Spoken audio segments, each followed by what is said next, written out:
Band Yap is proudly sponsored by Troubadour Consultants. When it comes to planning group travel for your fine arts program, look no further than Troubadour Consultants. Whether you're organizing a major out-of-state trip or need top-notch accommodations for the state marching contest, John Mize and his team are ready to create a custom travel experience that meets your band's unique needs. As a family-owned, band director-run company, Troubadour understands exactly what it takes to make your trip stress-free and seamless. Plus, when you book a trip with Troubadour, they will sponsor a $500 college scholarship for a student in your band. Directors who book will also receive a free Mollard baton as a special thank you. Visit troubadourconsultants.com today to start planning your next trip with the experts who truly get it.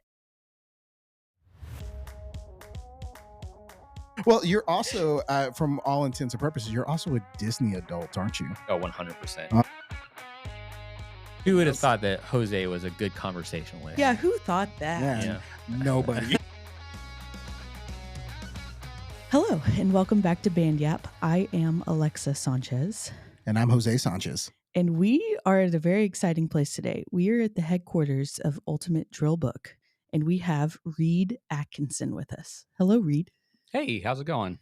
We are excellent. Yeah, this is great. This is fantastic. So if you don't know anything about UDB, it's time for you to get on the app train. Yeah. Just because it's a fantastic product, and we're very fortunate enough that we have a fantastic program coordinator, Reid, and we reached out to him, and he reached out to Luke Gall, and they allowed us to come down and do this recording. So this is our first pod on the run. On the road. On the road. Yeah.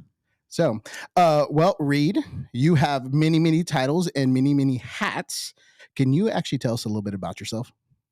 Yeah. I am a band kid through and through. I was a band director for 15 years. And during that time, as all band directors do, learned how to wear a lot of different hats in a lot of different capacities. And now I get to live my band kid dream in just a different way. I am a band dad to a beginning French hornist, which is awesome. I get to work with lots of programs in some form or capacity, either as a program coordinator or a consultant or a arranger. And then I get to work with Ultimate Drill Book as their director of education and help set education initiatives and help conceive education content to put out into the band world. So I feel, very fortunate that, I get to be a part of that and, hopefully help some fellow band kids along the way. So you are not a native Texan.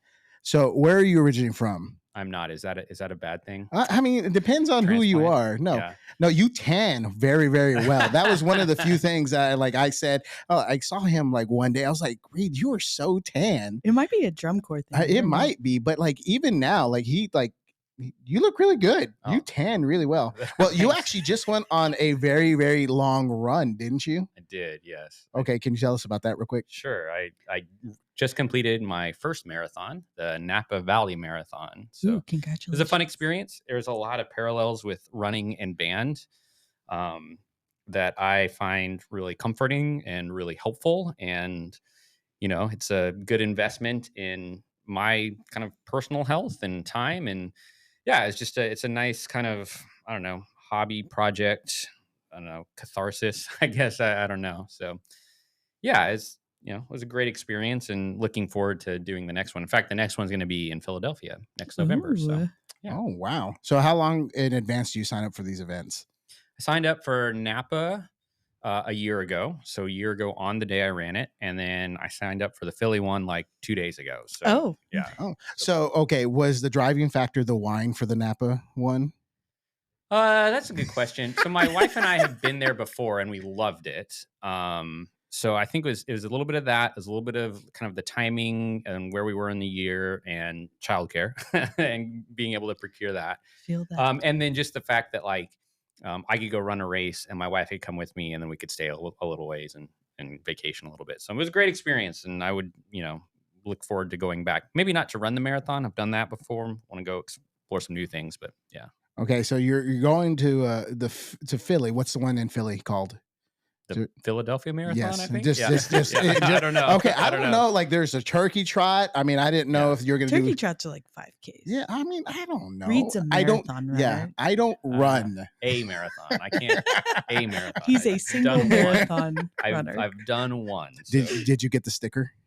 Are you going to be that guy? No, I did not get the sticker. You got to earn that point, whatever it is. 26.2, I guess. Yeah, I've seen those stickers. They're really cool. I mean, you know me. I try to play things pretty close to the chest. So a lot of people didn't know I was training for a marathon until after they saw a post about me doing the marathon, which is kind of how I like it. I mean, even as a band director,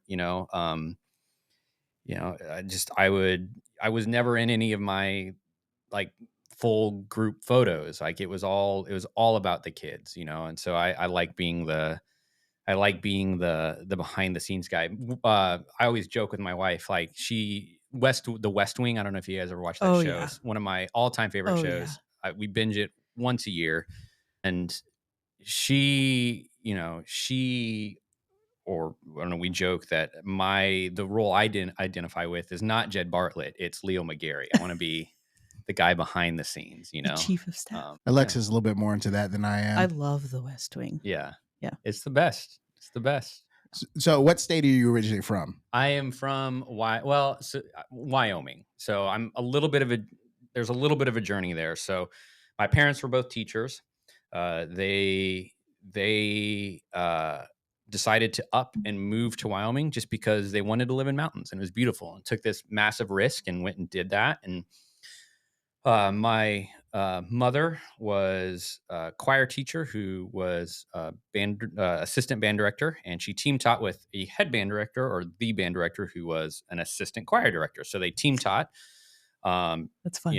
Which was really cool. That is ultimate small school right there. Yeah. So the community that I lived in, or the town that I lived in, was a town of 500. It served a larger area, but I think that the school that I was in, it was 300 maybe in the middle school, 250 in the high school ish. Like it was really, really small, but there were certainly advantages to that. Like my mother and her teaching partner had worked it out where in middle school, every single kid got a small group lesson every week on top of the band class. So like we would be pulled out of PE to go do that. And then when we got to high school, then we would do small group lessons before and after school. So there's no private lessons in the area. There was nothing anywhere close. So land, mountains, cattle. Yeah, pretty much. And so right from the very beginning, I was able to, just be part of a band program that was still like highly motivated to excellence. Like they, if we're going to do it, let's do it really, really, really well. And they would kind of move heaven and earth to make that happen. So I was really, really fortunate. A lot of kids in rural school districts just don't have that. I don't know. Don't get that same experience. So it was great. And then when I'm in 10th grade, my dad switched jobs. We needed to move closer to a larger airport, so we went to Kansas City, which is where a lot of my family lives. And I entered into the Blue Springs High School band program there. And that band program was actually bigger than the entire high school that I had just left. So that was a little bit of a culture shock. Had a great experience there. Tim Allshouse is an incredible teacher and has been instrumental in both me as a musician, but I also got to teach with right next door to Blue Springs for the first 10 years of my career. And he was very open and willing to help and share. And so he was a huge influence. Yeah. And then, so ended up teaching in Missouri for 10 years. And then, the heavens and earth, aligned, and was able to get a great opportunity to come down here to Texas. And yeah, it's been a fun ride ever since. So you said, Kansas City. Mm-hmm. So how did you feel about the Super Bowl this year? Yeah. Why would you bring that up, man? I say that like, it would hurt a lot more if we hadn't won a lot now. Yeah. But Do you feel like Patrick Mahomes is Kermit the Frog? Are you a Taylor Swift fan? Kermit the Frog is the GOAT, so yes. I love Kermit the Frog. He's the GOAT Muppet. I have nothing against Taylor Swift. I'm all about it. Do you have a favorite Taylor Swift song? I'm not even sure I can name a Taylor Swift song, to be honest with you. Shake It Off is a good Shake It Off. default. That's a Shake good I bop. do know that one. I mean, early Taylor when she actually like sang country, and now she switched over to like pop. My daughter listens to Taylor Swift now. She actually got introduced. I'm actually proud of how she got introduced to Taylor Swift. She got introduced to Taylor Swift because she, because of Travis Kelce, not the other way around. Oh. So she listened to a lot of Taylor Swift now. So she did it the right way. Yeah. I see. Yeah. But I don't. Seems unusual. Yeah. So, but that's maybe the extent of I passively or second-handedly listen to her. Well, I mean, just like with Andy Reid, I love Andy Reid. I don't think he gets enough credit for who he is as a coach. Every time I picture Andy Reid, I just picture him holding like a cheeseburger. It's his commercials I don't know are if so that's funny. incorrect or not. I mean, I think that's his favorite food. Yeah. It just makes it more interesting because he was like literally run out of Philly. Yeah. We live in a Cowboys household, so we just kind of put our heads in the ground. I feel like we've only started admitting to that in the past like couple of years that we're Cowboys fans. I mean, it's first hard. step is admitting you have a problem. Yeah. It is a problem. It's hard. The first problem is his name's Jerry Jones. Okay, so who has better barbecue, Texas or Kansas? It's Kansas City. I'm from Kansas City, Missouri. Not from Kansas. It's a very important distinction. You left off the second one. It's so interesting. When I was, it's taken me a while to wrap my head around this, but it's a really good question. If you asked a Texan, they would say Texas. If you asked a Kansas Cityan, they would say Kansas City, and they would both be right in very different ways. Because when a Kansas Cityan talks about barbecue, they have pork in their head. Mm-hmm. Yeah. It's like Tennessee. Tennessee's very pork heavy. When you talk to Texans, they have brisket in their head. So I don't mean to split the difference, but they're both right. Like Kansas City pork barbecue is far superior than anything we have down here in Texas, but Texas brisket is far superior than anything they have in Kansas City. So it's just, and then the sauce bases are way different. So, but I wouldn't have fully appreciated the difference until I had lived in both. We're on this journey down here to UDB, and like one of the key stops was this is the best kept secret about UDB. Yes, it's right. It's real close to a Law Barbecue. It is not real close. It's across the street. So it is a thing of beauty. And Alexa was like, "Do you smell that?" I go, "Alexa, I don't smell that. I feel it." I mean, how could you not innovate the entire industry when you're smelling barbecue that good across the way? It's amazing. I'm so excited. My body is ready. So Reid, why band? Okay, I did band because my mother was the band director. That's what she did. It's not like she forced me. That was just the reality of our household. Same thing. For the same reason I did choir. Right. I think going into band. So I knew I was going to go into teaching. I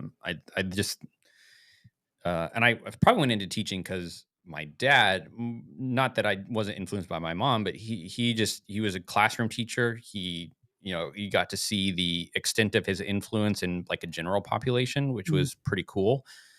And then, you combine that with what I was seeing, my mother do, making really great music. It was a really cool thing. So then, when I was going into college, I was kind of wavering back and forth. Do I go band or do I do choir? And I think the thing that drew me into band was just the variety of things you can do within band. I loved the marching activity.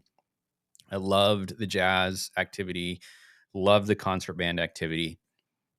And it felt at the time, and I don't know if this is true or not, that's not necessarily true, but it felt at the time like the ability to make great music on a high school band level was greater than choir. And I don't know if that's true or not. That was just maybe my instinct at the time.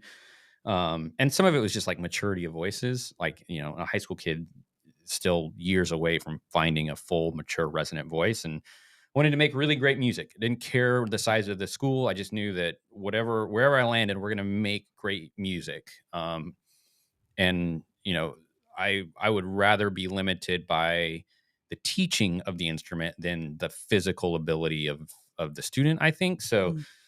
I don't know. It was very selfish and self-centered, and As all teenagers are. yeah. And so that's why I went. So, and then ended up going to Missouri State, which at the time was the first university in the state that offered a dedicated music education degree. Are they the Bears, Grizzlies? The Bears, The go Bears. Bears. They're just terrible, terrible, terrible athletic team. That's not true. Their women's basketball is really good. Baseball team's really good, but yeah.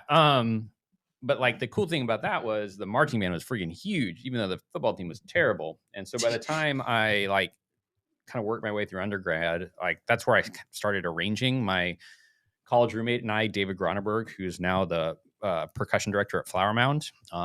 He and I started. What program is that? Yeah, it's Flower Mound, little program. I didn't know you were roommates with him. Yeah, we were best men in each other's wedding. That's awesome. Yeah, he's an incredible. Who's the better looking guy? David. Reid didn't even think about that. Yeah, yeah, and so he and I started arranging for them, and learned a lot there, and we taught at a high school in the area, and or started arranging in that show as well. And yeah, so that's kind of where that kind of creative element started. And then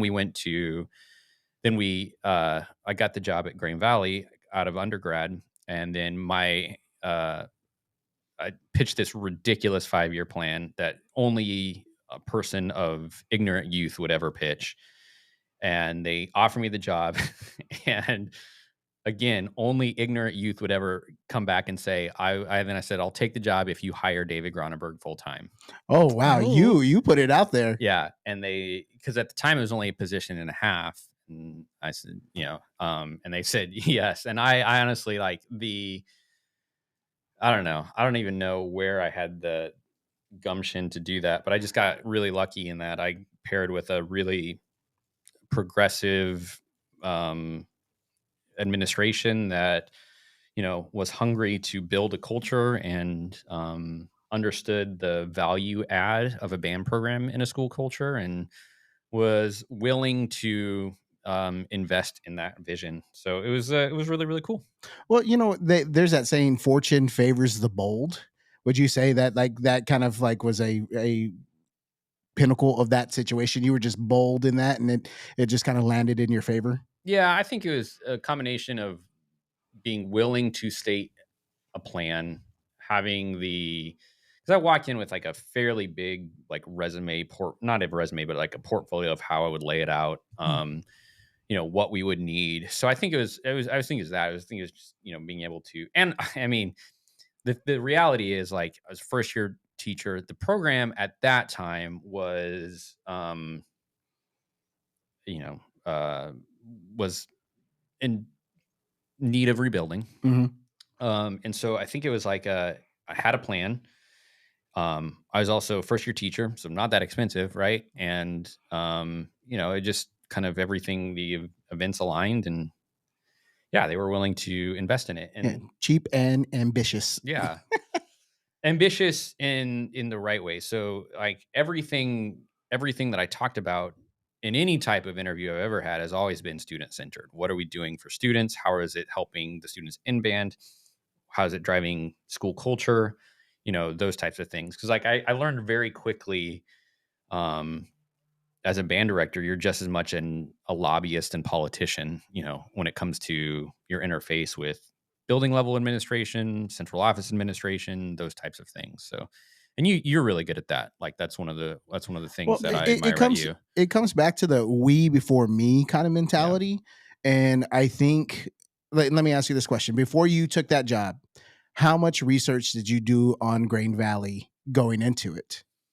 I mean, quite a bit, in the sense that, but like I tend to be an over preparer. So, and then obviously it was right next door to Blue Springs. So that staff had a fairly good awareness of what was going on over there. They were very helpful in kind of give me the lay of the land and the band side. And then I just spent a lot of time on the district website, on the high school website. I learned a lot about the administration, and kind of what made them tick, and then kind of built a plan that I think I could feel really comfortable with and that would meet their personal goals and I don't know, value statements and mission for the building. Well, that also comes back again. Like you prepared a presentation and probably had all these points that you wanted to talk about that made them as administrators feel at ease, even though you were a first year teacher. Yeah. I mean, how many times do band directors go, flying by the seat of their pants?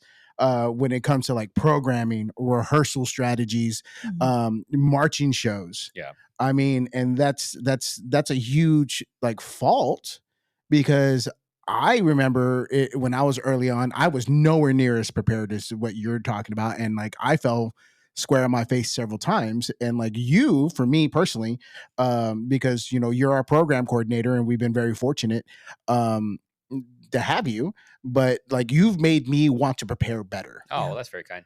I will have to say, like, I'm like an education nepo baby, right? Like um, that interview was great. And honestly, it was my first and only job I applied for coming out of college. I didn't apply for any others. Like I hadn't had time yet, I guess. But I was fourth generation educator. Like I've been around education speak for forever. Experienced administration, initiatives and stuff through my parents. They were, really helpful in, helping me, I don't know, form a viewpoint and a plan and, talk through the ramifications. My grandmother was an incredible woman, a single mother who got her master's degree while my dad was still really young. She spent 6 summers getting her master's degree and then ended up, a master educator. And, she would constantly challenge my worldview in the world of education.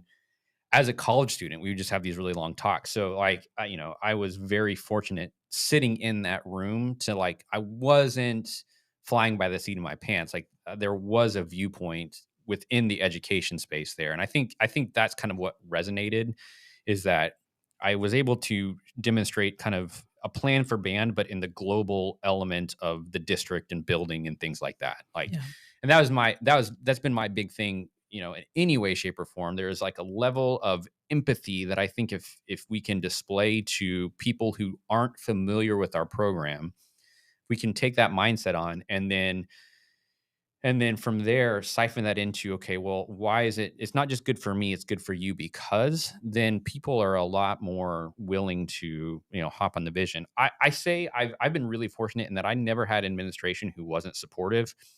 And I don't know if it's just because I got really lucky with administration or if it's because I was able to help them feel like they were partners in the journey and I was a partner in their journey. I don't know, but I will say, like, you know, I've been blessed to have incredible teams of educators around me in whatever capacity I was serving, and an incredible administration. But I think a lot of that is because of we try to approach that with a level of empathy to what they're going through as well. I know a lot of people think that there's like this kind of us against them mentality, and I've never experienced that with an administrator. I don't think anyone gets into education for nefarious purposes, right? Yeah, I mean, not nowhere in education does it pay well enough for that, for the amount of heartache. So well, and that, I think, is the heart of like why you've been successful everywhere that you've been. I mean, you currently reside as the education chair for UDB. yeah, director of education. Director of education. So how did that happen? I'd done some clinicking for Luke and Josh, while I was a band director. And then as I was looking at potentially transitioning out of the classroom into a bigger role, they had mentioned that opportunity and it felt like a great fit. And it has been. I've been able to help and oversee the development of the virtual curriculum, which is being used in band halls across the country, which is just what an incredible thing. I've been able to go and talk to educators across the country. Last weekend, I was in Maryland Music Educators Convention and just talking pedagogy and, around marching arts and around concert band. And it's just been a blessing in terms of the ability to help influence people. But also a blessing in perspective as well, right? Like we live in Central Texas in kind of the Garden of Eden of band in so many ways. Yeah. So when you get outside of that, it really does, it puts into perspective how blessed we are to be in this area, because there are some incredible educators out there doing a whole lot with very, very, very little. And so, it really does kind of, I don't know, make me feel lucky, both as a professional, but also as like a dad. The education and opportunities that my daughter has as a young French hornist. Both in terms of what she gets to experience every day, but also like the lesson teachers available to her. Like it's pretty crazy. Well, and that's like for you, I think your appreciation, because like Reid, like you're associated with like Grain Valley, which it's I mean super successful. Then you came down to Texas when an opportunity presented itself, and you worked at Vista Ridge, Yep. and you were able to obtain the all-star situation where your first year in Texas, and you get a championship underneath your belt. You're there, which was achieved by a whole team of people. yes that were instrumental in a lot of ways. You want to shout out that staff real quick? Yeah, is Brian Christian, who is legendary Texas band director. He was instrumental in driving the ship in so many ways. Culturally, he was so good. I mean, he helped me move into my house. So and then Hector Heel is an incredible percussion director, another legendary Texas percussion director, and then Zach Santos, who that was his first year at Vista, and obviously what a great year to come in, and then continue to do great things. And then Aaron Cosman was the color guard director, and is continuing to build that program. So yeah, it was a great team of people, great team of designers, great team of parents, great team of administration. So it was an awesome experience. Do you share a birthday with Aaron? I do. Oh, what's your birthday? February 26th. Oh, well, happy belated birthday. Thank you. I'll put that on the podcast. Is there anything you wish you got for your birthday? No, I'm the worst at presents. Oh. Like my kids will bug me for weeks prior. And I'm like, I don't know. That's how Jose is too. It's Yeah. exactly the same way. A good home cooked meal is good enough for me. Yeah. What's your favorite breakfast? A ham and cheese omelet. Ham and cheese omelet. With toast and bacon. It's a very good answer. That is good. I like brisket tacos. Yeah. Since we're near barbecue. Oh, if we're like buying things for ourselves, then yeah, of course. We'll do breakfast tacos. I thought you're like stuff we make at home. Yeah. Either. My wife and I have recently rediscovered what we call adult cereal. Oh. And it's cereal that we just buy for ourselves instead of the kids. So like, and it's not like extravagant cereal. Like I buy Wheat Thins for me, like frosted Wheat Thins, right? And I'm trying to remember what Allison buys. I can't remember. But anyway, it's the adult cereal. And honestly, we eat it in the evenings. That's my favorite time to eat cereal. That's a great time to eat cereal. Yeah. Do you have a favorite cereal? Yeah, frosted wheat. Frosted. Okay, yeah. Frosted wheat. I can't do the Wheat Thins. Like Frosted Flakes is where I'm at. I don't love Frosted Flakes. Dude. Well, you also like Fruity Pebbles. I love Fruity Pebbles. Yeah, there's nothing wrong with Fruity Pebbles. I was about to say that was a very aggressive. Wow. You love them. A cereal that I feel like gets underplayed, Apple Jacks. Yeah. I'm an Apple Jacks. Oh, I love. I didn't eat Apple Jacks really until you introduced me to them. I love Apple Jacks. I tried to buy the apple cinnamon Cheerios. Oh, that was a miss. Those were not as good as Apple Jacks. That was a miss. Yeah. I buy a lot of Cheerios though for our kids, just because I feel like it's slightly better than some of the other choices, but they have a bunch of different flavors and some of them are bad. Yes. Like the apple cinnamon one's like okay. The one that's supposed to be like pseudo Fruit Loops is awful. I hated those. Jonah tried them and he was like, oh, okay. but Yeah, they're that's when you know awful. when the toddlers are like this I sugary don't think stuff he on this asked one for was them good. again. Yeah. It was like, these are not good. Just So rather eat regular Cheerios. talk to us about Grain Valley and like the journey you had there. So when Dave and I took that over, I think there was like 40 kids, maybe 50 in the band program. We oversaw the program 6 through 12. There was a dedicated feeder into a high school program. When I came in, we pitched a aggressive budget. We got some new instruments coming in, started the process on new uniforms. But part of the kind of plan I had outlined for them was both like performance goals, but also it was tied very closely to staffing as well. Mm. So I think within 5 years, this is a program who had never done anything but local competitions. We had pitched them. I'd come in and said, I think in 5 years we can be, super regional finalist. I think we can win honor band at our state convention. I think we can grow the band program. Or to do that, we're going to need to grow the band program in this way. Here's how our recruitment plan will work. When we have these numbers, we're going to need to add staff, and just very, very like upfront about that. Also was very like detailed about here's how our current class offerings are in the sixth grade, seventh and eighth grade. As we add kids, here's what we're going to need to start looking at so that we can, get the ratio. I started using one of my favorite analogies for especially middle school band is, as a beginning band especially, is foreign languages. Like we would never expect our Spanish and French teacher, to teach Spanish and French at the exact same time, right? They're both romantic languages, but they're still different in different ways. So we were able to get the middle school kind of instrumentation split up into like instrumentation, and things like that. So and then it was a couple years of me and Dave trying to change the culture into one of excellence. We had to spend a lot of time changing the band parent culture too and getting them on board. I made a million mistakes. I was young and incendiary and probably fired off emails sooner than I should have. And, Incendiary. Wow. yeah. Well, I wasn't ever rude, but just like, like I hadn't learned the art of writing the email and then sticking it in the draft folder for the night, Mhm.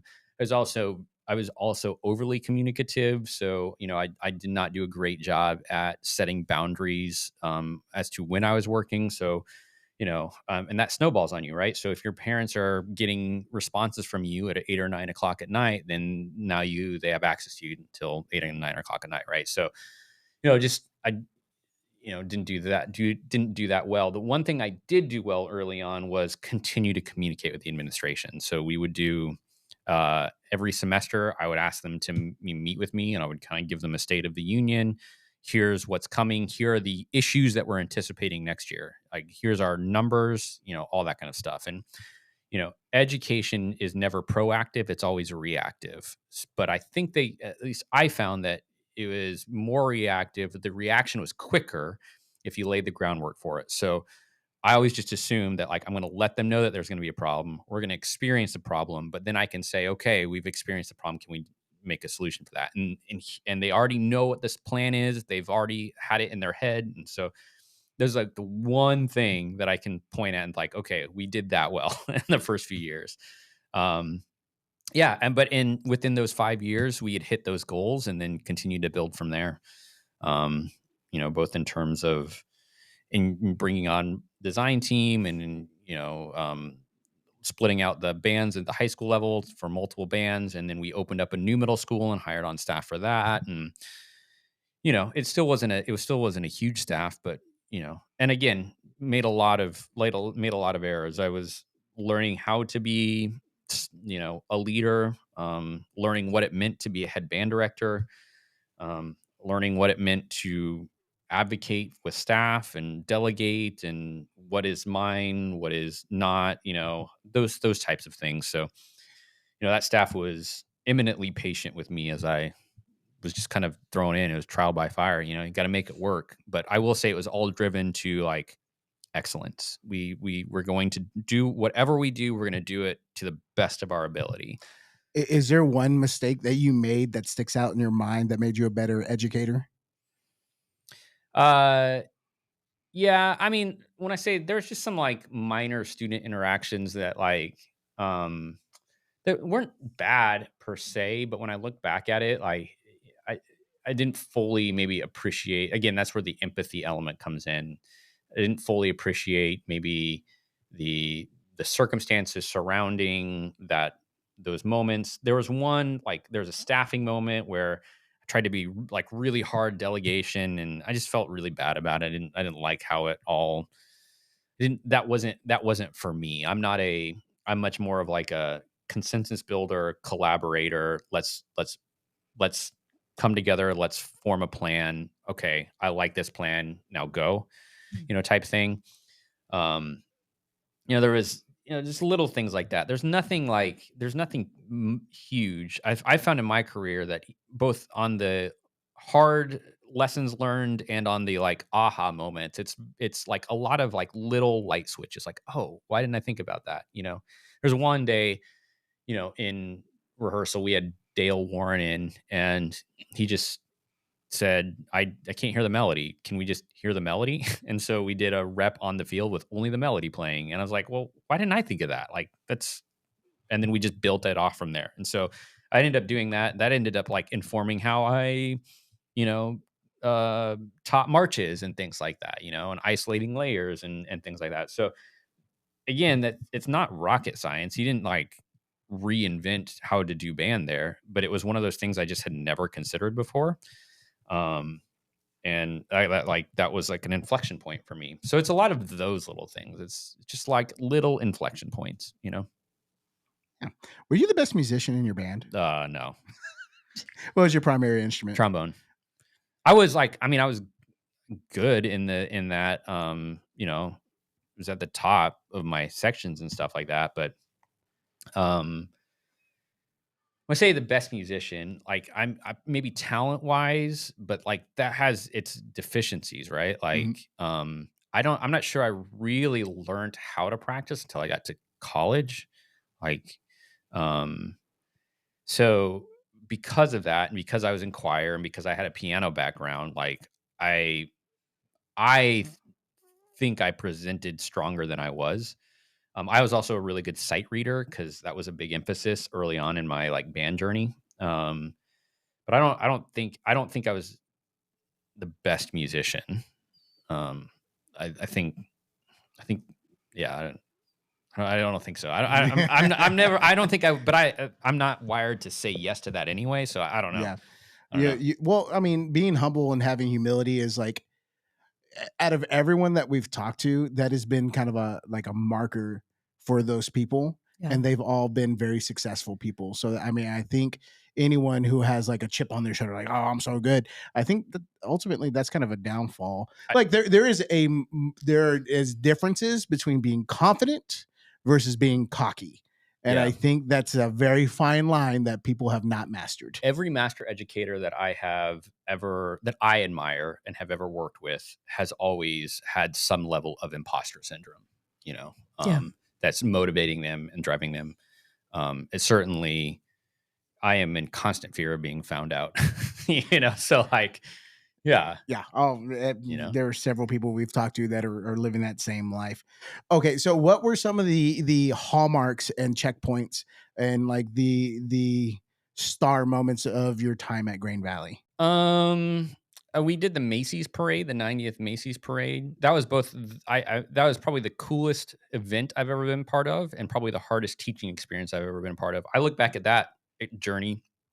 I was not a very like great teacher. I was tired, exhausted. I was had was we were being displayed on the national stage in a way that we've never had before, and there were times where like the emotions of the moment I think would overcome the I don't know the stronger choices for pedagogy and rehearsal. But I learned a lot from that experience, and then we went to the Macy's Day Parade, and it was an incredible the actual parade is an incredible experience. But the thing that I value most of that is that evening, the entire band and all the parents that came with us, which was pretty much most of the band. It was like 500 or 600 people. We rented out this really cool space that's right across from the harbor, and you can see the skyline. And that evening, we all dressed up.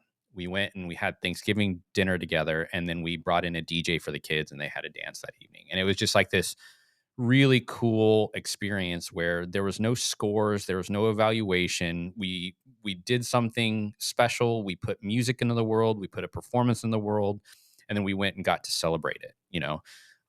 And it was just an incredible experience. I mentioned that one because every other experience, Honor Band was a little bit like that as well. We put music into the world, and then afterwards there is no score associated with that. But it's still like, you're still performing for a bunch of band directors and then have to like think about what they think about it. Right. Yeah. But every other thing, the score associated with it or the rating associated with it, like even those moments of like, hey, we did it and we did it at a really high level. Like, it's like a week later, like, well, all right, let's go do it again. Right. Yeah. So that moment in particular is one of, I mentioned that because it was maybe the purest form of the why that I've ever experienced, why we do what we do. It was a really, really incredible thing. So, Well, one of my favorite things about that experience for you has nothing to do with the performance that your band put on, but I mean, Reid, when we hired him as our program coordinator, I deep dove on every single person that I interviewed. I interviewed 5 people for our program coordinator position, and I can tell you the picture that kind of sold me a little bit on you. I know the one. Is it the one where I'm hugging my daughter? Yes. Yeah. Yes. That photo means so much to me as a dad. Yeah. That everything like that kind of locked me in for you in a lot of ways. Yeah. And I have to tell you, like, I admire your work-life boundaries because, like, I feel like you are very strong in those. You have your moments. You say that. I was literally, my son was in the baseball cages last night, and I was sitting on my laptop, like, finishing things out while I was in the cages. Yeah, so I don't know about that. But you're also present. So like your son's at the baseball cages, but you're also there for him. Yeah. And like how many times us as band directors where I've stayed up later at the band hall versus coming home and maybe like after the kids go to bed, maybe I work on that kind of stuff or like just finding those moments. So like another thing that really stuck out to me because we've had you out because you also are affiliated with Sassy. Mm-hmm. Your daughter like started doing like the text message thing and you had established like very clear boundaries with your daughter and like and I think this is very important for any of us as parents or band directors is like having boundaries and standing by your boundaries and then like setting expectations because you had gotten your daughter a watch that was specific for text messages. Yeah. And you were texting and I asked you about it and your response was like, oh, we're trying this texting thing, before we decide to go with a phone. Right. And you're like, but I want to establish this mentality of with my daughter that if she texts me, I respond. Yeah. And that's like the boundary. And like, you don't see that. Yeah. Like as a dad, like that's something that I admire about you. And that tells me like where like your heart is in 2 places. One is definitely with your family, which should be like first and foremost. And then second is your passion through education. Yeah. Well, I think they inform each other though too. My wife is school counselor as well. So like there is a level, I'm going to use the word empathy again. I have this extreme level of empathy for parents who are not educators because, we have so much, developmental training and we deal with kids and we learn how to meet them where they're at. We learn, how they communicate and what they're actually trying to say at any given point through that development. And so we can meet our own children like that. And so I feel, I wish every parent had that ability, but it also goes to show like how important great educators are. Right. And it's not just, teaching is a practice. It's a practice in relationships. It's a practice in pedagogy. It has very little to do with the content. So the flip side of that is I wish parents who weren't teachers understood that better. Yeah. It's that balance. So like you're talking about that. Who was a mentor to you, like your greatest mentor or people that help shape you in that, other than your parents? Because Right. like, I mean, there's nobody can replace your parents in that aspect. Right. Well, there are several. I think it's all directors that you end up working with, or in some way, shape, or form. Diane Knudsen, who is my band director through 10th grade. She was incredible. And then Tim Allshouse was instrumental in, helping me as a band director, through up, even into Texas, which was great, and then, in college, my Guy Webb, who was the head choral director at Missouri State, because I was in their top choir for 4 or 5 years. He was maybe instrumental in helping me understand how inflection and emphasis and negation and shaping of melody and harmony and balancing, and how, he maybe changed the way I thought of ensemble music, that still to this day influences anytime I'm in front of an ensemble with a baton in my hand, which is pretty crazy. And then on the design side, I've been really fortunate to connect with some incredible designers that have been very gracious and answering questions. Lindsay Vento was, she was my program coordinator at Green Valley, and stayed with me for most of my directing career until I transitioned out. She was hugely influential, and I will forever be indebted to her and her willingness to answer questions and provide advice. And then then there's the people that I get to collaborate with on a daily basis in the design world. They're all incredible humans and people, and they are very willing to pick up and answer the phone if there's a question, or if we need to work through something together. So it's just kind of I've been really lucky to work myself into a position where I get to surround myself with more knowledgeable people, with better people who are willing to answer questions or collaborate in some ways. So I get to learn with them. Yeah. So you do all these wonderful things down at Green Valley. Well, actually, let me ask you this: where'd you meet your wife? Missouri State. She was a bassoon player and a color guard person. She was did color guard and winter guard there. And so that's kind of we met in band. So my story is, I remember being freshman year in college. We had our, we get there early. The associate director of bands, Bella Prather, sits all of the newbies down and says, in this room will be some of your best friends. In this band program, you could meet your wife someday. I remember walking out the door and seeing that they were known as the Fab Five, which my wife would just melt if she heard me say that out loud. But I remember seeing her and thinking, man, I hope somebody like that is my wife someday, just sight unseen, or first seen. And then like a couple of years later, we ended up, we were on a bus going to WGI finals in California when it was still in San Diego. And kind of started talking, and then went from there. Yeah. Wow. Now she's a counselor at, is it Rouse? Right. She's a lead counselor at Rouse. Oh, so wow. she's doing the actual important work. Oh yeah, for sure. So, you come down to Texas, so that's a big life change, and Huge. Not just a little bit, because Texas is very different than a lot of other places. Yeah. So, what are some of the differences that you experience going from, Missouri, to Texas? Well, first of all, I'm going to shout out my wife, because she had never lived more than a couple hours away from home, and we have no family in the area. So it's just us down here. So she took a giant leap of faith for us to come down here to do that. So I will forever be in her debt because of that. Well, that also tells you about the having, once again, establishing those boundaries within your life, work-life balance, but also having those communication skills with your significant other. Yeah. That's super important. Yeah. I can't even imagine what those conversations were like. Yeah, it was not easy. Yeah. It was not easy. And, again, I'm forever in her debt. In terms of like the differences, I mean, there is something to be said about just the rich history of band in Texas that provides that, the bandmasters prior to us have built in this kind of culture of excellence and, private lessons culture and beginning band, structures and,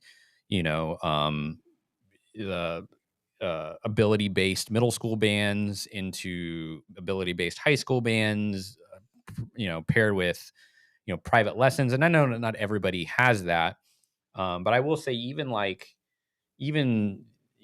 what we might consider an average or less than average band in Texas still has, because they're surrounded by excellence, because they get to, it just makes those little things, those little hurdles a little bit easier to get over. Like one of the things that I had a really hard time in Grand Valley advocate was on the advocating side, because like the closest proximity to what we were going with was Blue Springs, but they were at the, sometimes eventually there were only a couple classifications, but sometimes 3 or 4 classifications above what we were. And that's like comparing, apples and, bread loaves to administration, right? Like it doesn't, but then like we could look at other BOA 2A bands, but they would be like out of state. And so like we didn't have any comparisons, and the comparisons that we could make were not in line with our vision. So that made the advocacy thing very, very, very hard. When you at least move down to Texas, especially in Austin, you're just surrounded by so many good bands that it's not, the directors who had to do what I did at Grand Valley had I don't know, poured their blood, sweat, and tears into to have those conversations so that we benefited from it now, if that makes sense. Yes. Yeah. And so, and it's also easier to get students to understand excellence and to want to drive toward excellence when the band right across the way is excellent. And then that way, north is excellent and south is excellent. And the one across the street is excellent, like that permeates everything. And it's all because, again, the incredible history of bands here have spent so much blood, sweat, and tears establishing an incredible bandmasters association that has a strong advocacy and lobbying arm that have built what it means to be great at beginning band and all that kind of stuff. It's just, Well, and that's kind of like, I mean, when you live in that excellence where you really don't want to be the person who's not excellent. right. I mean, like Yeah. in Leander ISD, when you go to a football game, you kind of know, like the band across from you, majority of them are going to be state contenders. Yeah. Like they're going to be at the state marching band. And that's like one of the biggest differences, I think, in small school, like, because like there's some vast differences. Like you don't always see that, and you don't always see like that excellence consistently. We're very fortunate. We're in Region 8, but our football district has China Spring and Robinson in it, who are Yeah. both state contenders. And so like our kids get to see that, and they're like, that's a state contending band, or that, or like that group was on the up and up. Yeah. Like you can see those Yeah. developments, and that's like something that's important that sometimes like we kind of don't always get. Like talking to Jesus, where he goes to a football game and there might not be a band program. Mhm. Like Yeah. it is one band, and it's just like weird. Yeah. Yeah. So I think that's something that is like very, very, very like Yeah. kind of missed. And Makes everyone I'm better. fully aware that like I was very fortunate to enter into one of the meccas of band, in terms of Leander ISD and the incredible staff and educators that were there and are still there, kind of pushing the envelope. And so, my Texas teaching experience is vastly different than a lot of people's, but there are still just inherent advantages of just a rich culture of great band that I think a lot of people, I will say this, I don't think anybody ever doesn't appreciate that. That's one of the things I love about just Texas bands in general, is that there is a pride about being a Texas band director, and I didn't fully understand it when I got here, but the more you learn about the rich history, the things that contributed to that, like it is a huge honor to be a small part of that, you know? Yeah, for Do you, sure. do you have a favorite memory from being a band director or even a student? Do you have a favorite band memory?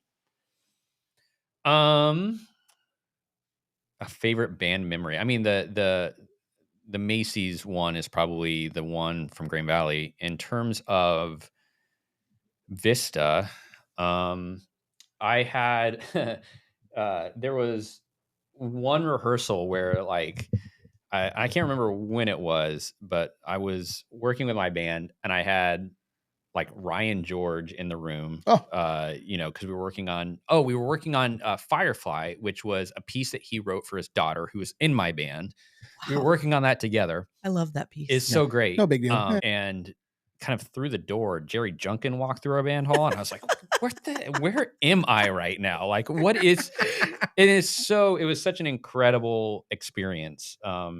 You know, like it's those little things that, and we were making, it was right at the point in the concert season where it's really starting to hum and we were making great music. And like, those are the things that, you know, that I really value, you know, and do miss, you know, from being in the classroom. Is it's those moments where the music is starting to come alive a little bit, you know, and then watching the kids get invested in that and be excited about that. Like it's those little moments that I think are, you know, those are the ones that stick out. That's awesome. What were some of the things that you did to like help the culture in your band hall and point it in the direction you wanted to go? So like at Grain Valley, I think the Grain Valley is a little bit more interesting than Vista Ridge, which is a weird comment. Okay, that's a weird comment. Well, I mean, I get what you're saying. Vista Ridge had already established, you know, a pretty incredible culture, and so it was just a matter. I'm. It was just for me. It was just a matter of finding out where my points of influence could be, you know, and you know, benefiting from, you know, Brian and Hector and the staffs before them's great work. Um, you know, which was great. Grain Valley, the culture.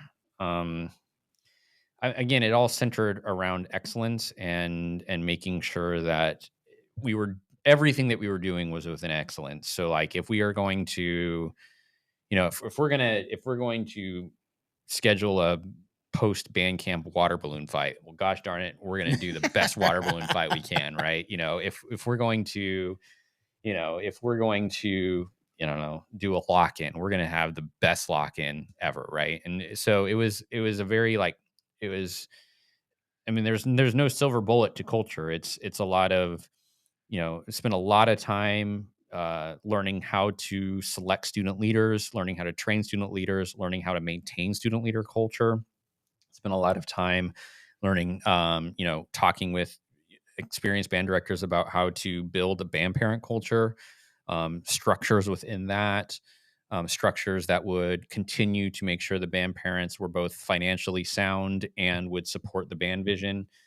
And it was just like a slow burn over time. Like I will say this, I had one program build in me. Like I could never do that again. It was too, you know, it was too taxing, and it's something I'm super proud of. And you know, Grand Valley's still a fantastic program that's doing some great things, and you know, I'd like to think that I was a small part of that. You know, with the help of the staff, and some of the people who are still there. So yeah, Well, and that comes back to like a saying that I don't know if you and I talked about this, but the way you do anything is the way you do everything, yeah, and excellence is in the details. yeah. For sure. And like, I say that all the time. yeah, I mean, I've heard like lore about how detail oriented Katie Van Doren is. It wouldn't surprise me at all. Yeah, Like I've heard like she is like a master at detail and the way she wants anything and everything. yeah. I'm sure. I'm sure she's an incredible human and an incredible educator. For me, in those moments, for getting them to understand the time investment in excellence was important. For me, I had to find ways to show them that I was doing it too, that I was in the trenches with them. So in concert band season, a lot, like we would do, obviously we do sectionals. I do a lot of down the lines, but we would do recording sessions every week. And then over the weekend, sorry about your band life assumptions, but over the weekend I would listen to those recordings. The glass is shattering Yeah, now. and I would create this long document that kind of broke down the recording. It talked about good things, it talked about the bad things. There was some levity in it. It was an idea I got from a conducting clinic that I had done with Mallory Thompson. And I would send it Who's out. that?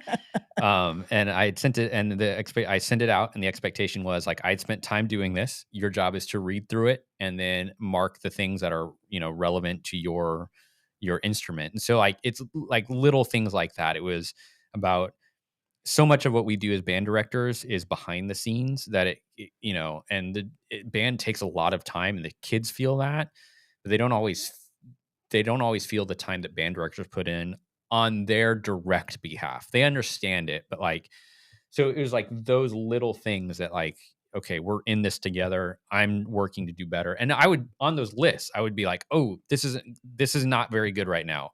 I'm going to figure out how to be a better teacher for you all. We're going to work on this next week. Like Yeah. little things like that. Just very transparent and open and honest that, we're all in this together. We're all trying to figure this out. So after you're at Vista for some time, you decide to transition into program coordination. I can only imagine what that conversation was also like with your wife. So like, what was part of the motivation into getting to program coordination?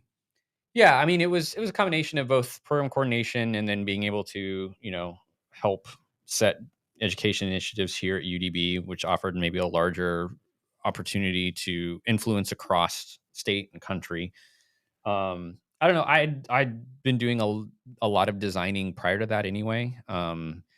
So that was actually maybe an easier conversation because I was making more money doing that than I was teaching. I'd never I never considered there was never a plan for me to leave the classroom. Like it just happened to work out that way. And, we had two very young kids. I remember one day dropping my daughter off to school. And she had said, "Dad, I love you. Have a great day. I'll see you tomorrow." And in her mind, it hit me then in her mind that like she got me for like 30 minutes in the morning, Yeah. and that hit me pretty hard. Like, Yeah. so because of that, like, is this the dad that I want to be?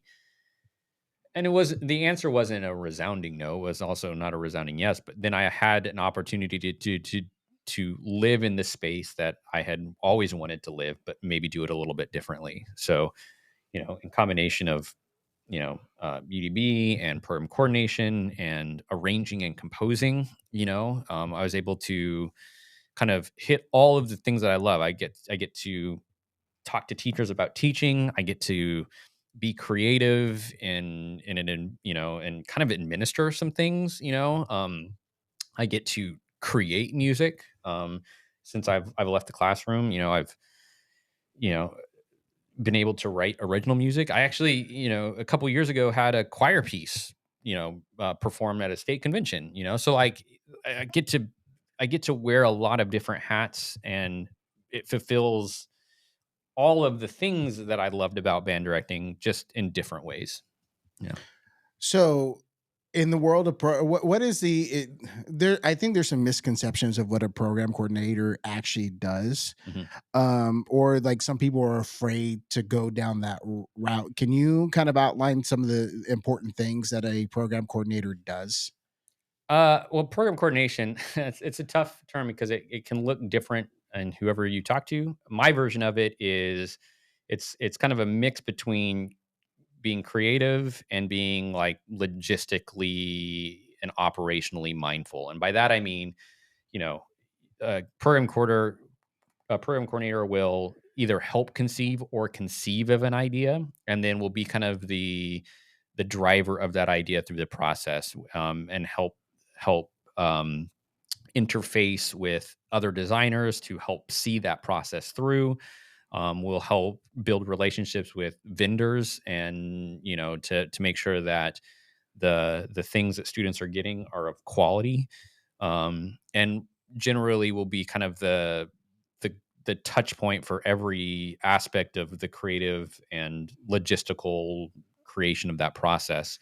A good program coordinator will, look at the music, make sure that it's sound for the students, will be the first person to look at the drill and help with staging notes. And, um, is really kind of the through line. It's the leitmotif through the marching season, and the more you do it, the better you get at, anticipating needs, or, not even issues, but being able to head things off at the pass. And, you learn what works, you learn what doesn't work. You start learning color palettes, what works and what doesn't work. You start learning about the different materials, what works, doesn't work. And then you can inform, like, hey, we could go this route. Here are all of the logistical things that it's going to take to make that happen. And so you can really help through the creative process, both develop the concept, the music, the drill, the staging, but you can also help make sure that it fits the needs of the program, and making sure that the program is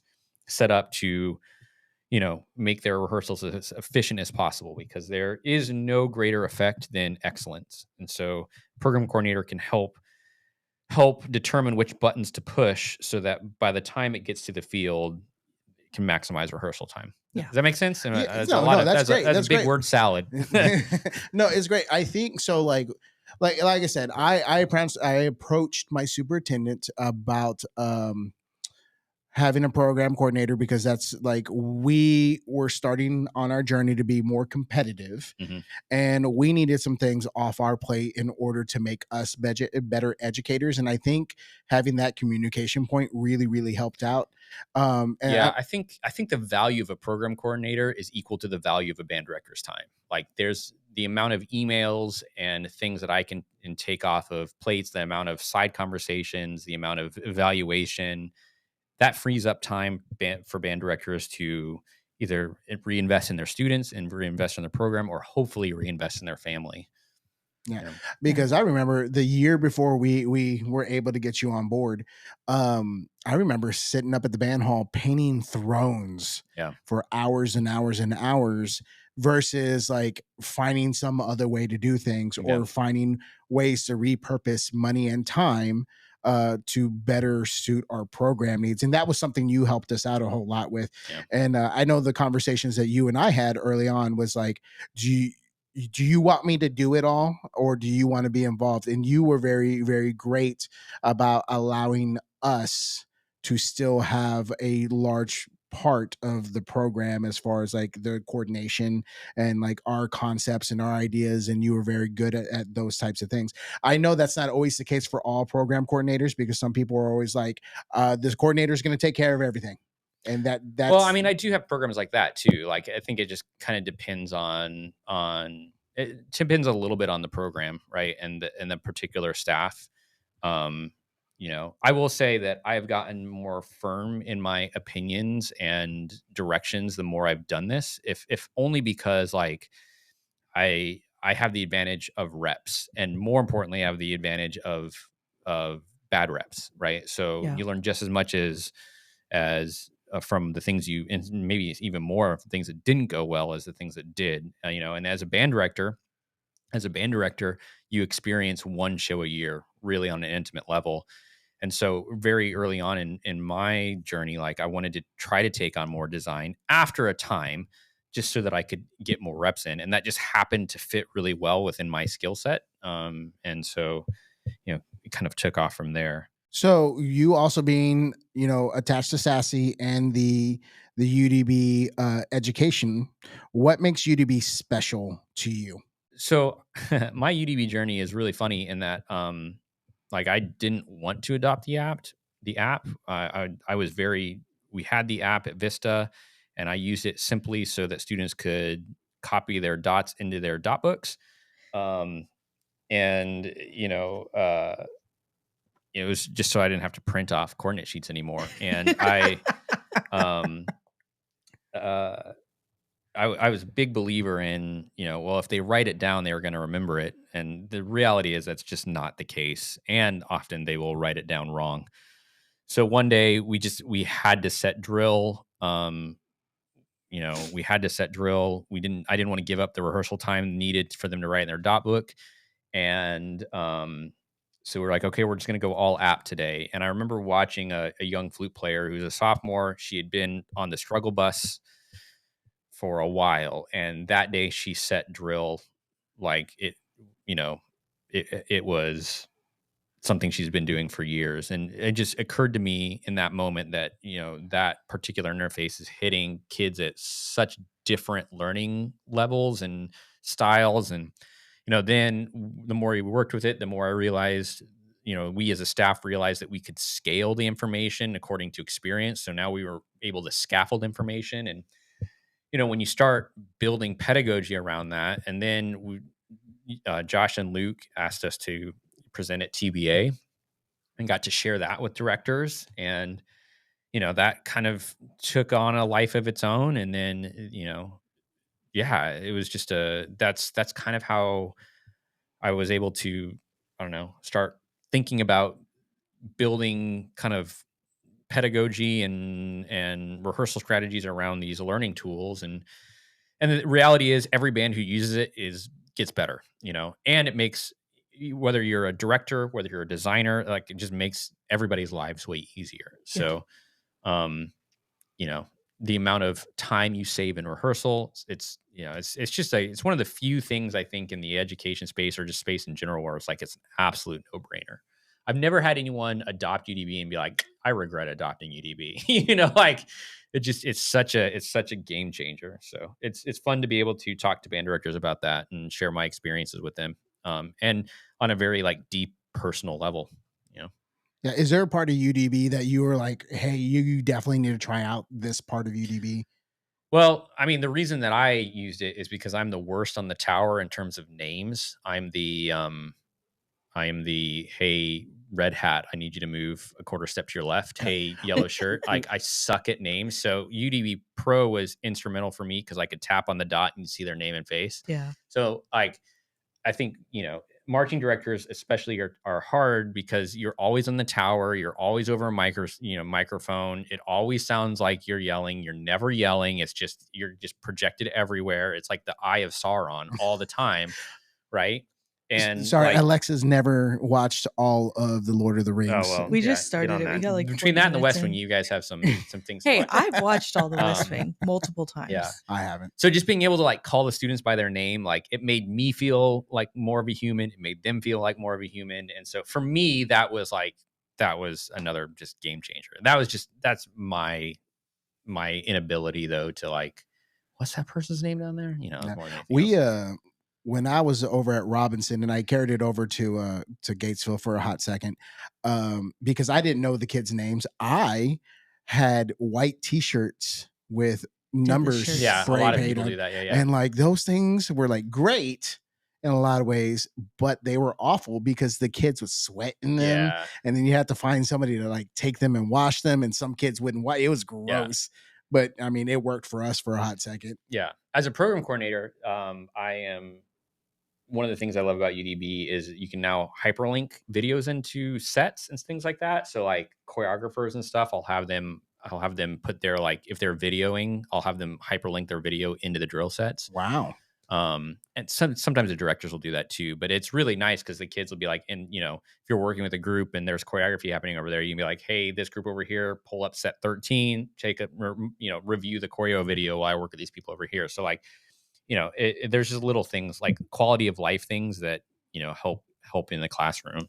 That's really nice. Can you talk a little bit about Beam and Stride TV? Yeah, Beam is a digital music library, and honestly, the person that you should really like talk to are Josh and Luke Gall. They're kind of the masters behind all of that. But it's a digital library that has a lot of features. There's like collaborative notes that you can do. So if you're a staff, you could mark on a score and everyone sees it. Your section leaders can mark on their part and everybody in their section will get that. So you measure numbers. There's some cool things like mesh networking where if you're like on a, Friday night, you can set up a live mode and then you pull up a piece on your phone and it pulls up on everybody's phone. So little things like that. You can do like collections and set lists. So, you can have your UIL music and all that kind of stuff, which is really cool. I I think there's a huge sight reading application where you have all your sight reading stuff up. You get on live mode, Oh, you yeah. press play, it pops up in their music, you go from there. So like sight reading is like one of those like things that you have to do in concert band. You know you have to do it, but it sucks because it takes so much time to like distribute things and then pick them back up. And Yep. the little things like that. And then Stride TV is a content platform that's dedicated to the arts. There is an education space to that has things like the virtual curriculum, which I don't know. I think you sent me a picture, maybe you using it once or twice, but like it's basically like a I think I sent you a photo of you doing a slide. Oh, maybe Yeah. That's it, what yeah. it was. It's like, this guy's gotten famous all of a sudden. No, but it's that was super fun to conceive. It uses the idea of a flipped classroom, which is basically like the kids learn the information outside, and then when they come into your rehearsal, it's less about teaching the information and more about refining the information. And it's the flipped classroom model has been, used in English classrooms and math classrooms and all that kind of stuff. So there's a lot of like research behind what works with that. So it's a really cool experience. But yeah, so there's the virtual curriculum, and then that's continuing to evolve into more kind of arts, entertainment, and content space. So you've done the band directing thing. You're a program coordinator. You're a music arranger.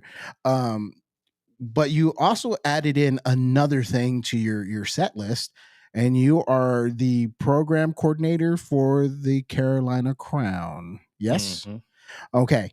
So like, how did that happen? Like, because like, I just remember all of a sudden you being like, oh, I'm going to be working with Crown now. And I was like, excuse me. And like, that was just so cool. And that was something I was like, I can't tell you the amount of joy I had for you in that moment, because like when you say like, oh, I'm working with Crown, like I just think just like God's gift to brass. Well, like, that's the education staff. That's Matt Harloff and his team. I don't, they're incredible educators. Obviously, Matt, an incredible educator, a pioneer in drum corps sound, and obviously Avon High School is winning national championships. So I don't take any credit for that. I got my primary connection was Michael Klesch. He's an arranger that I've worked with. He's a great guy. I'm not entirely sure. So it's an incredible experience. I am remiss to take any large credit for any of that outside of I'm very blessed to be able to sit in a room with incredible dedicated educators and designers and people at the top of their activity. And if I have even a remote chance to help or influence in any way, shape, or form, I consider it a huge win. So, like that's probably the thing that I am, least willing to take any credit for, because Crown has a rich history of incredible design and pedagogy. And yeah, I'm very fortunate to be able to sit in the same room with some insane people. Have y'all released the show for this year? No. Okay. No. You can't get that hot take on you, Ben Yap. No. I tried, guys. I tried. I Nice try. apologize. What's your favorite part about the marching arts? Break rings is my favorite part. Yeah. I think that moment is so freaking cool. Oh, so you're talking about my favorite part. Okay. After 2018, best break ranks ever. Vista's name was called, and you see the high cam video of it, and like I think Leander was on, or who was on one side. I can't remember. Or no, it wasn't Leander. One of the Leanders, Vandy was on one side, maybe Leander was on the other. I don't remember, but you break ranks, and the two bands that were on either side of Vista just like enveloped Vista. That's and It was awesome. like the coolest, it was like the purest band kid moment ever. And like it was like that moment I think is so cool, when the competition element is super over, and now band kids just get to be with other band kids and get to share the a similar experience and network and make new friends. And I love that moment. I love that moment. I hate it as a band director because it takes forever to get everyone back in their blob. To get into full retreat. But that moment I think is a really cool moment. It's really cool to watch too, like Yeah. you were saying on the high cam and that kind of thing. Yeah, It's we really got cool to watch that. experience that at the state marching contest for the first time, and that was like, Yeah. that was fantastic. Yeah. What's some advice you would give to a young band director? Don't be afraid to pick up the phone and call really great band directors. Like I think some people don't do that because they don't want to bug them, or they're just afraid to. And it's been my experience that the best band directors are always the ones who are willing to answer questions and offer advice and things like that. Um, so that would be number one. The second thing is approach everything you do with a sense of empathy. Try to see the bigger picture, and it's a little bit like a chess master. Look at the bigger picture and then plan your moves accordingly. And sometimes I think sometimes we feel like we the advantage, and it's both our superpower and our greatest vice as band directors, is that so much of our identity has been brought up through the activity that we're now teaching. So it feels very important to us, but not everyone understands that. So by being able to look at the bigger picture and approach that with empathy, it's a lot easier to navigate all of the things that we have to navigate. So that would be my two things. Like, call anybody and everybody that you admire without and ask as many questions as you can, and then whatever you do, approach it with a sense of empathy. If it wasn't band, what would it be? Choir. Really? Yep. That was very quick off the trigger. Yeah. Choir. Can you sing us? Can you sing us? Not right something? now. Don't make this No, man no, sing. no. You're always asking people Not, to not sing. anymore. Not anymore. Quit making It would have been choir. I don't know. Like, I always thought I'd live in education in some way, shape, or form. Yeah, but I mean, it was always, I wrestled with band or choir for a very, very long time, and I love both, for a variety of reasons. I got to get somebody to sing on this podcast. I know. You I keep asking. I keep on asking. No one's going to take you up I know. on it. I just it makes me really sad. Makes me real sad. So when you're not doing band, how do you unwind? What do you do outside of band? Run. Yeah. I'm fairly new to it, but that's the thing. And it has so many parallels. Like, running fitness it's not a quick process. It's earned over time and consistency, just like music. There are like base things that you do, fundamental things that you have to do to earn that fitness, just like music. There are these big events that you kind of gear towards, just like music. There is the kind of the pride you get when you finish those events, and kind of like the letdown, of like, oh, it's done. Now what?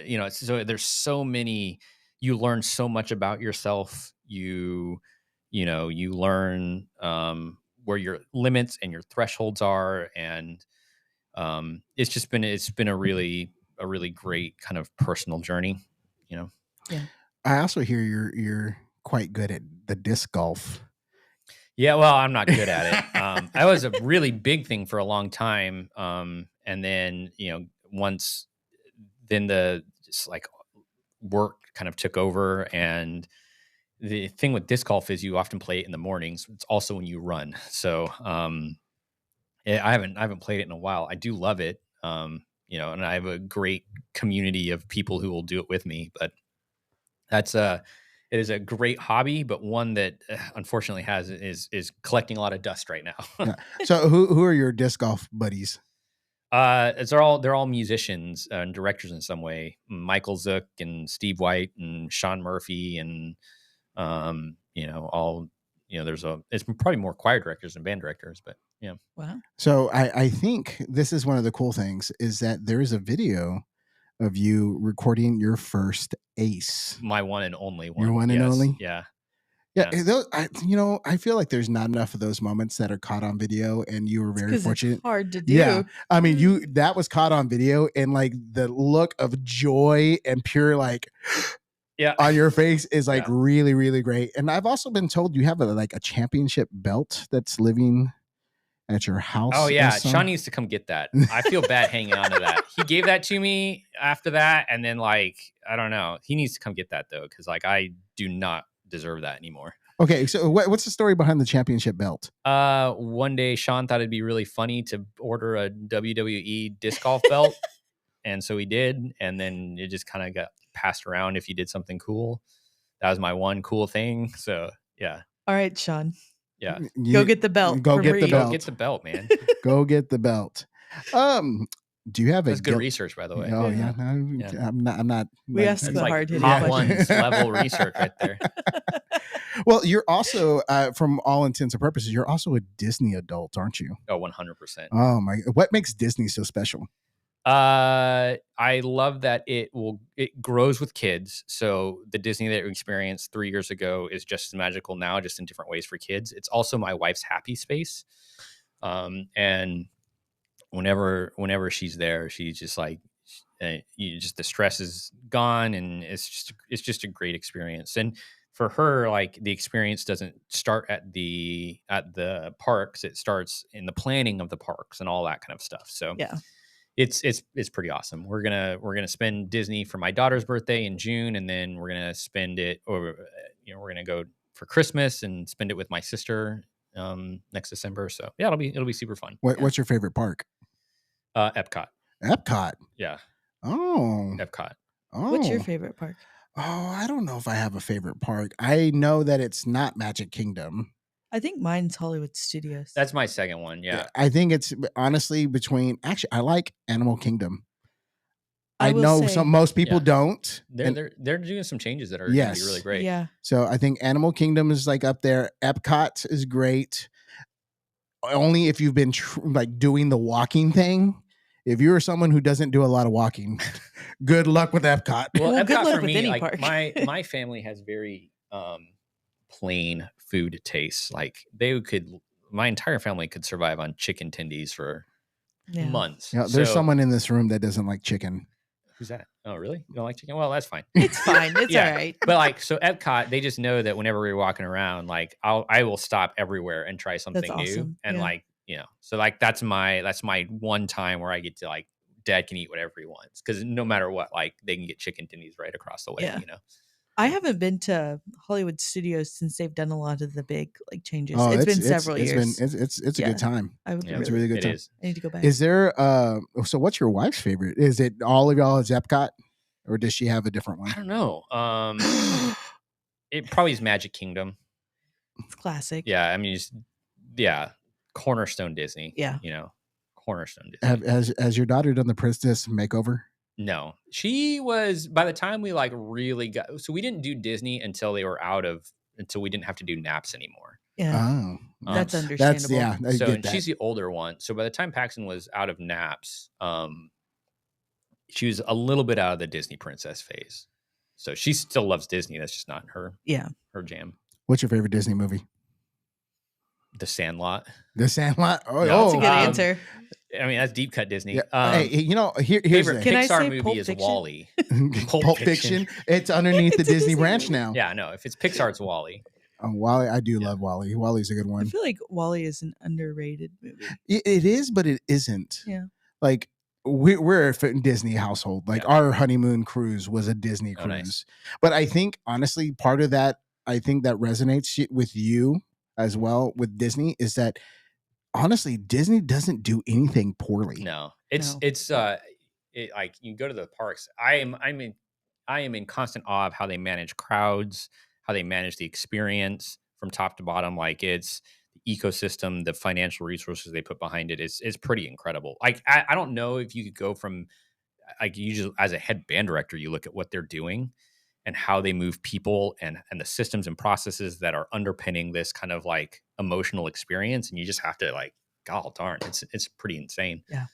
Yeah, it's. Do you have a Disney movie or Pixar movie that is underrated? Underrated? No. I don't know if underrated. There's so many great ones. I don't know if it's overrated, but the dinosaur one that they did, that was kind of yucky. Yeah. Like that's if that's rated at all, then that's probably overrated. Yeah, I know exactly which one. That The was Good a weird. The Good Dinosaur, Dinosaur, or- yeah. I don't like that movie. I like it just fine. Jonah likes to watch it from time to time. Yeah, it's because of the dinosaurs. Yeah. Like, Give me more dinosaurs, less death. yeah. Yeah. One that I love that doesn't get a lot of like spotlight is Sword in the Stone. Like old Oh, school It's like that's old Disney. school, yeah. Yeah, that's Yeah. a good one. I really enjoyed that one. I've said it before, but I think Onward is underrated as a Pixar Monsters movie. University. We've talked about that Monsters one too. University is good. Yeah. Those are both really, really great. Do you have a guilty pleasure TV show? The West Wing, I guess. Yeah. Yeah. I was mean, hoping he would say Real Housewives. Oh, no. I can't do that. Well, I mean, my thing is like, so, the kids, they go to bed at, 9-ish now. And then because I get up super early in the morning, I go to bed pretty soon after that. So like, there's not a lot of time to watch TV, not that I don't, I just, it goes in spurts. So I don't know, I guess maybe sometimes if I have something playing on in the background, I'll put like The Big Bang Theory on. That's what Jose does. It's a great show. It's a show that my wife and I watched religiously when we were early married. And then obviously you can have it playing around kids and it's fine. Yeah. Do you have a favorite food spot in the greater Austin area? Interstellar Barbecue. We haven't been. It's awesome. I'm ashamed to say we haven't been there. Yeah. It's great. Interstellar, man, we got to go there. Yeah, it's really great. We're gonna drive by Franklin's on top of picking up barbecue from La Barbecue. Yeah. So we're gonna see what we can do. We want to do a side by side. That's my favorite barbecue. I would say that the place that we go to most is a place called it's either two places, either Red Horn or Obsidian Brewery. And Obsidian Brewery especially, it's like a pizza place. But we probably go there once a week with the family. And I like it because we'll bring cards along, and so we'll sit at the table and we'll play cards together, with the kids and order pizza, and it's super fun. So that's probably that's the Atkinson family like go to. Do you have a favorite board game? Chess, I guess. Chess? Yeah, is the one that I would prefer to play. We play a lot of kids games, which I don't know. We play like Harry Potter Labyrinth a lot, and Life, and Life Monopoly. We I play like all that Risk. stuff. But I love Risk. we have like what's the train one? I don't know. We do a lot of board games, but because we do a lot of board games, I don't know if there's a favorite one, because as you guys know, as parents, like you play them so much, Yeah. Oh yeah. Well, it's just like the amount of times that I've watched Super Kitties off of Disney Plus. Yeah. Or like Red, Brown Bear. Yeah. Yeah. It's just like or because they just find something they like and they just want to do it over Hungry and over Caterpillar. Again. Yeah. That's been another one. Yeah. So, well, all right. I think that's all I have. I don't have anything else, but Reid, thank you for being on with us, and thank you for letting us come down here to UDB, and thanks to Josh and Luke for setting up such a great space. Yeah, you guys are crushing this thing. What that time flew. You guys are really good at this. You're very good at what you do. Who would have thought this? You guys, I mean, like, once again, we're stumbling our way through it, just like everything. Who would have thought that Jose was a good conversationalist? Yeah, who thought that? Yeah, nobody. Not us. All right, Reid, do you got any last things, knowledge to impart to our community? No. Outside of thank you for the opportunity to talk about band, and thank you for the opportunity to talk about empathy and talk about my kids and talk about Disney. This is super fun. Yeah. All right. Well, thanks for listening to Band Yap. We'll see you next time. Bye. We out.